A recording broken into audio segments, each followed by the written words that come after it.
Hi, everyone. 2 years ago, my life changed forever. My wife, Kelsey, and I welcomed our daughter, Leela, into the world.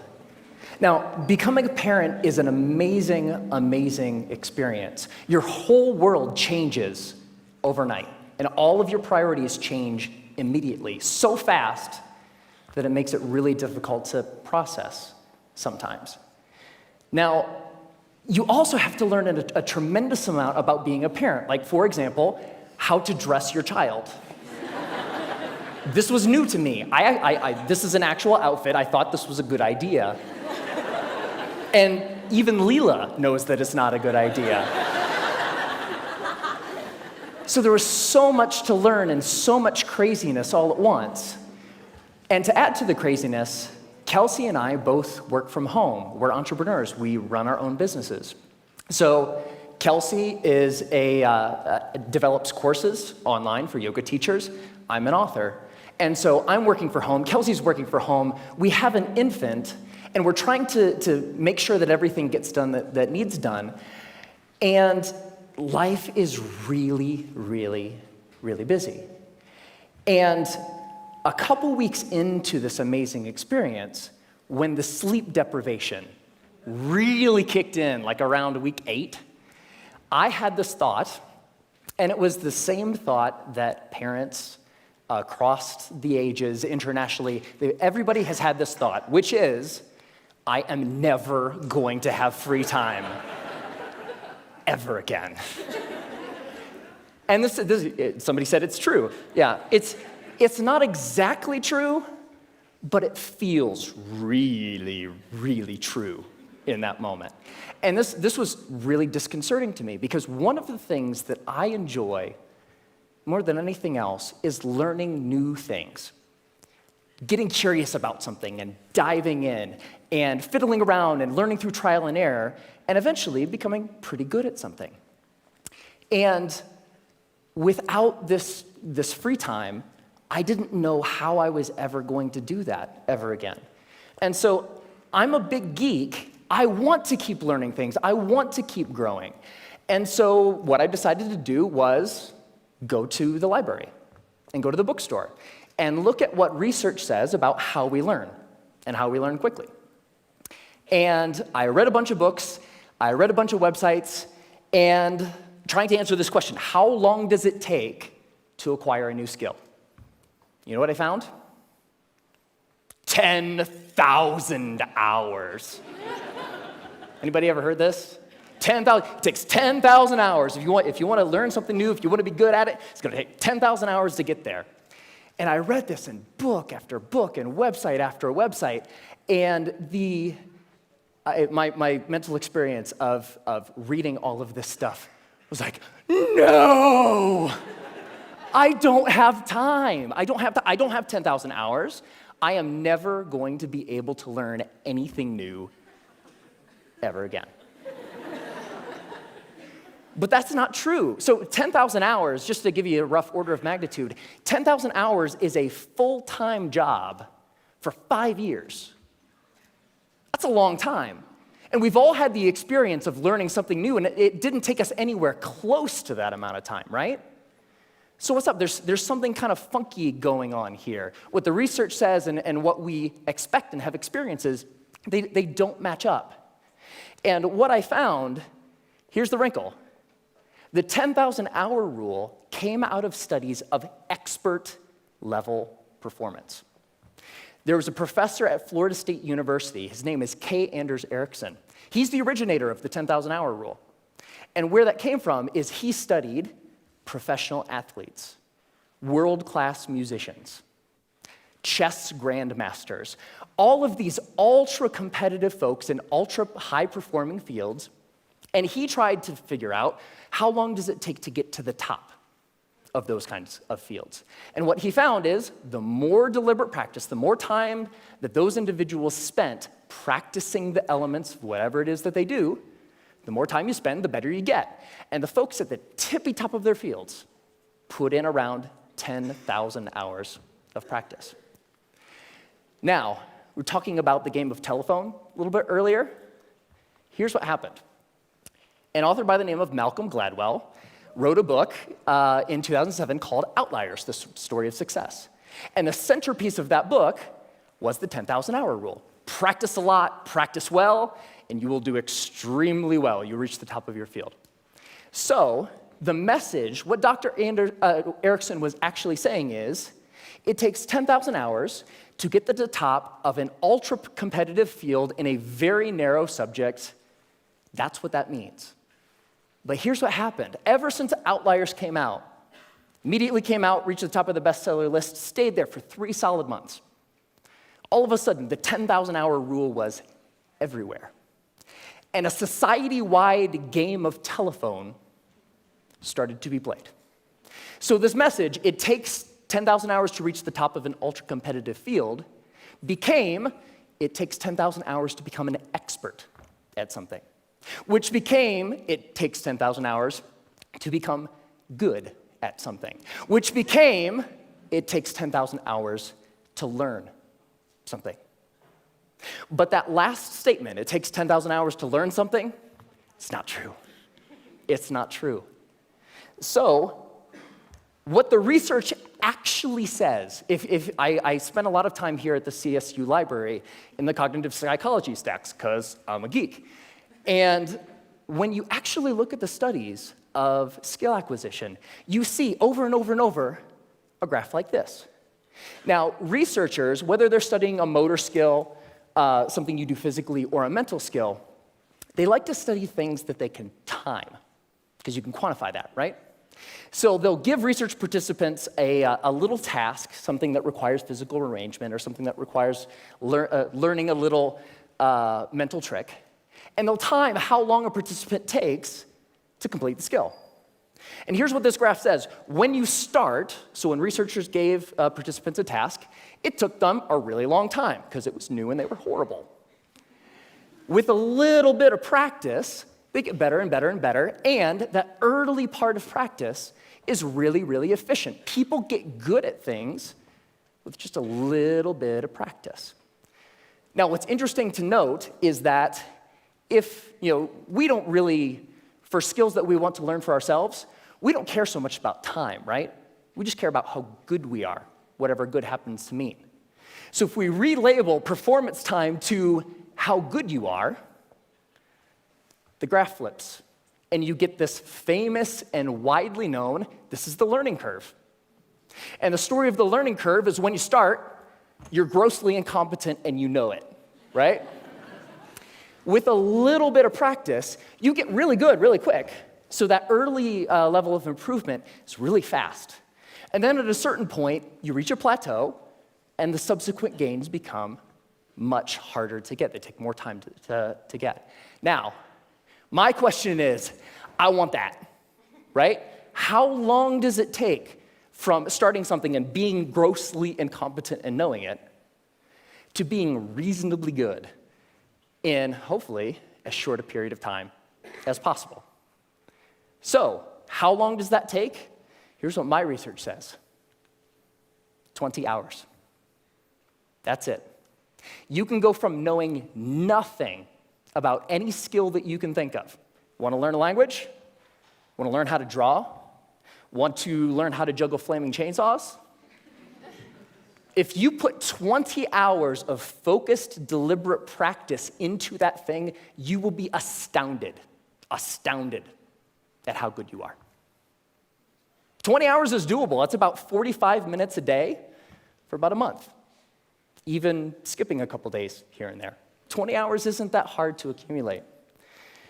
Now, there's a method to doing this, because it's not like you can just start fiddling around for about 20 hours and expect these massive improvements.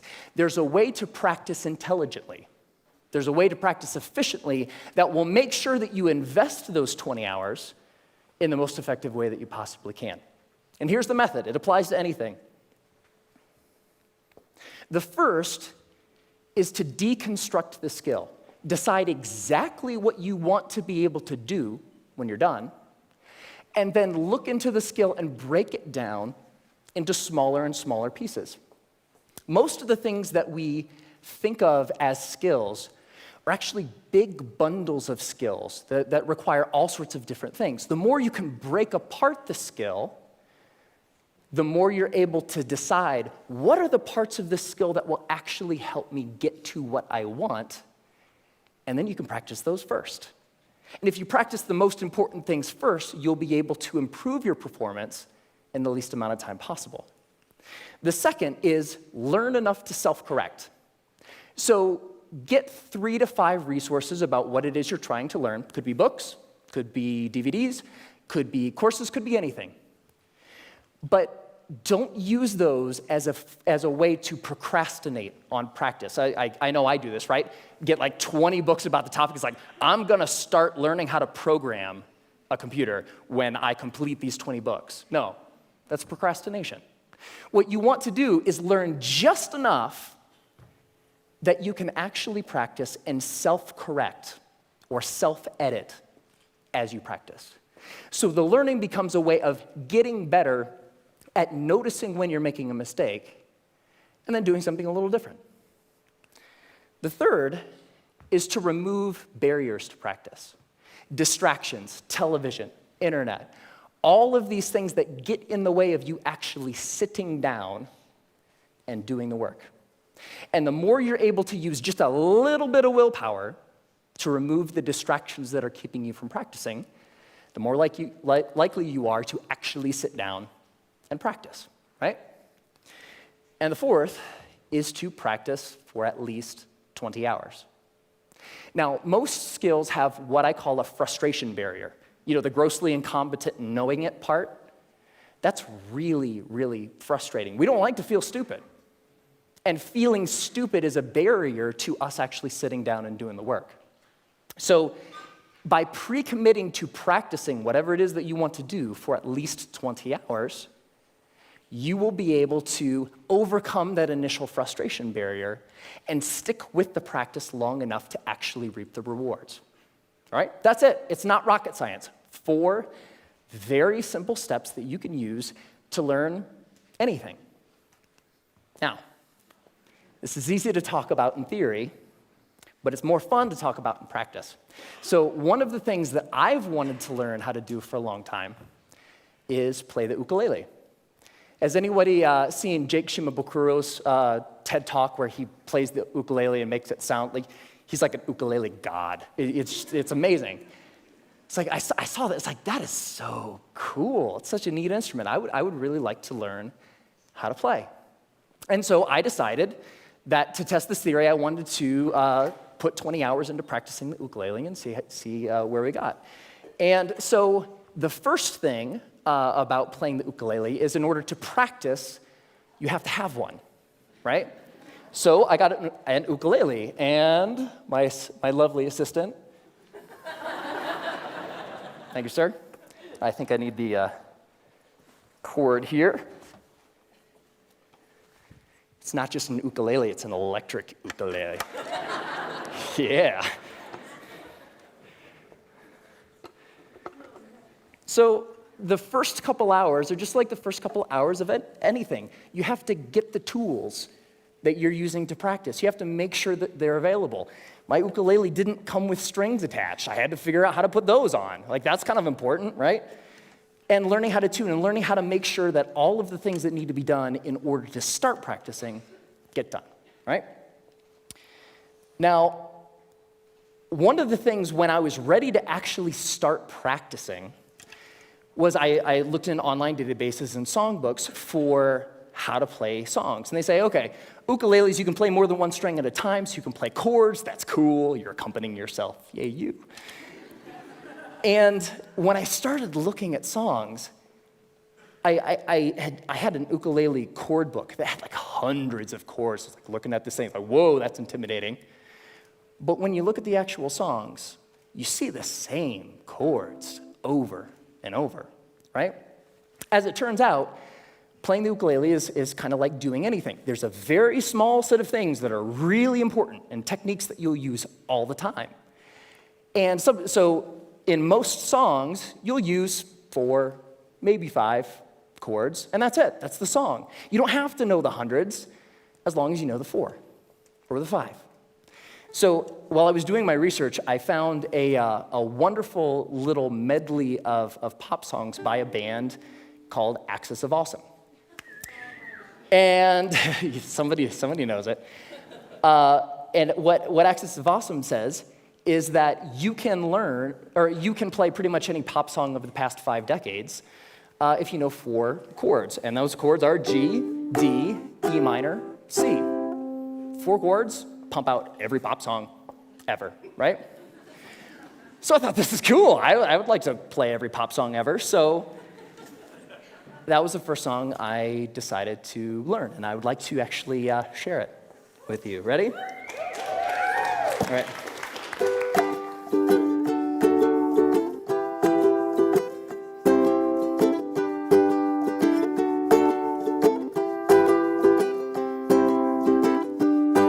Just a small town girl living in a lonely world. She took the midnight train going anywhere. I heard that you settled down, that you found a girl, that you're married now.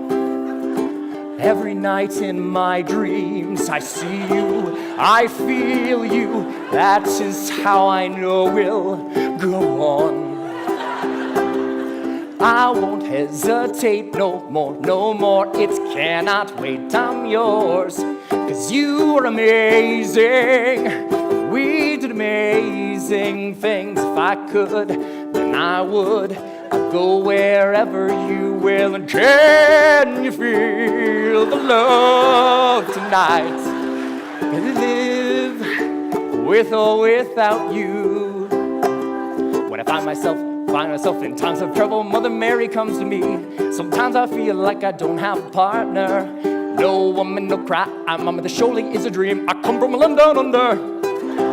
Once a jolly swag man camped by a billabong. Hey, I just met you, and this is crazy. Now here's my number, so call me. Hey, sexy lady, whoop, whoop, whoop, whoop, whoop 'em Gangnam Style. Time to say goodbye. Closing time. Every new beginning comes from some other beginning's end.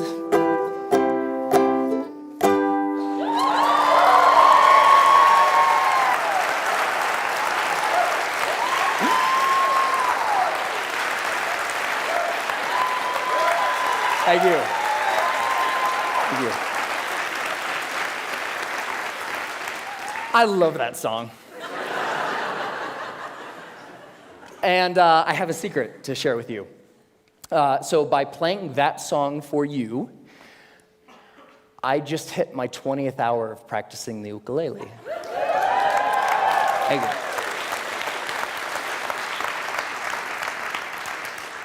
And so it's amazing, pretty much anything that you can think of. What do you want to do? The major barrier to learning something new is not intellectual. It's not the process of you learning a bunch of little tips or tricks or things. The major barrier is emotional. We're scared. Feeling stupid doesn't feel good. In the beginning of learning anything new, you feel really stupid. So the major barrier is not intellectual, it's emotional. But put 20 hours into anything. Doesn't matter. What do you want to learn? You want to learn language? You want to learn how to cook? You want to learn how to draw? What turns you on? What lights you up? Go out and do that thing. It only takes 20 hours. Have fun.